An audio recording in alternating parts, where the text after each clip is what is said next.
हमारे निर्दोष लोगों को मारा। उसके बाद आपने जो जवाब दिया उसे पूरी दुनिया ने देखा। उन्होंने यह नहीं सोचा कि आम नागरिकों ने उनका क्या बिगाड़ा है, उन्होंने ऐसा क्या किया है कि उन्हें मार दिया जाए। पर मैं यह कहना चाहूंगा, आतंकियों ने भारतीयों को धर्म पूछकर देखकर मारा, धर्म पूछकर मारा, तो हमने आतंकियों को उनका कर्म देखकर मारा। उन्होंने धर्म देखकर बेगुनाहों की जान ली, यह पाकिस्तान का कर्म था। हमने कर्म देखकर उनका खात्मा किया, यह हमारा भारतीय धर्म है। एक रक्षा मंत्री के रूप में मुझे आप सबको बेहद नजदीक से वर्षों से जानने का और समझने का अवसर मिला है। रही बात पाकिस्तान की, तो उसकी बात ही क्या करूं आपसे। वह देश तो मांगते मांगते अपनी जहालत से एक ऐसी हालात में आ गया है कि उसके बारे में यह भी कहा जा सकता है कि पाकिस्तान जहां भी खड़ा होता है वहीं से मांगने वालों की लाइन। आतंकवाद के खिलाफ भारत द्वारा चलाई गई अब तक के इतिहास की मैं मानता हूं यह सबसे बड़ी कार्रवाई है। 35-40 वर्षों से भारत सरहद पार से चलाई जा रही आतंकवाद का सामना कर रहा है। आज भारत ने पूरी दुनिया को यह साफ कर दिया है, यह स्पष्ट कर दिया है कि आतंकवाद के खिलाफ हम किसी भी हद तक जा सकते हैं।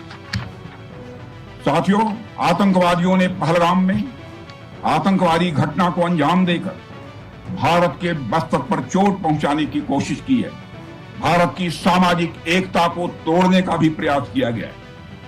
उन्होंने भारत के माथे पर वार किया, हमने उनकी छाती पर वार किया है और छाती पर घाव किया है। पाकिस्तान के जख्मों का इलाज इसी बात में है कि वह भारत विरोधी और आतंकवादी संगठनों को पनाह देना बंद करे और अपनी जमीन का इस्तेमाल भारत के खिलाफ किसी भी सूरत में न होने दे।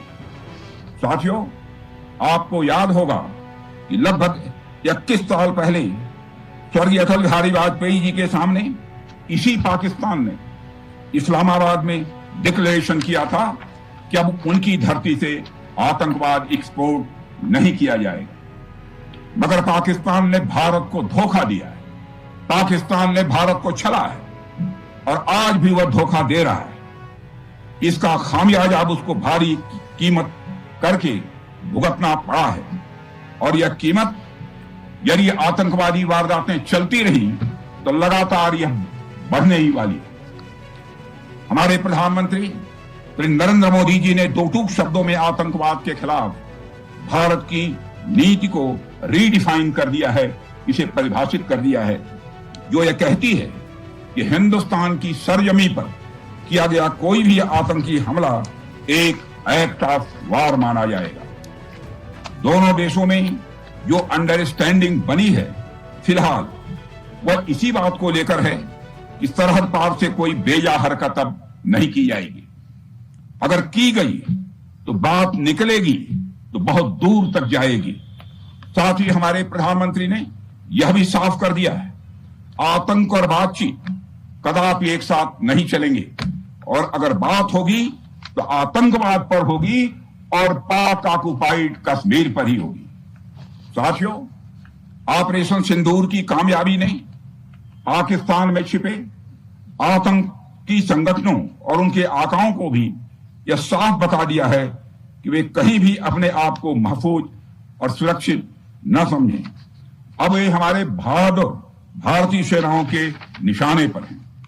दुनिया जानती है हमारी सेनाओं का निशाना अचूक है और वो जब वो निशाना लगाते हैं तो गिनती करने का काम वह दुश्मनों पर छोड़ देते हैं।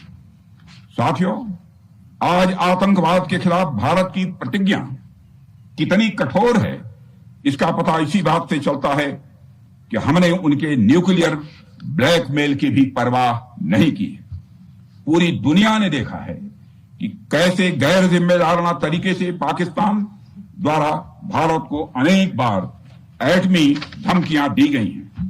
आज श्रीनगर की धरती से मैं पूरी दुनिया के सामने यह सवाल उठाना चाहता हूं कि क्या ऐसे गैर जिम्मेदार और रोग नेशन के हाथों में परमाणु हथियार सुरक्षित हैं?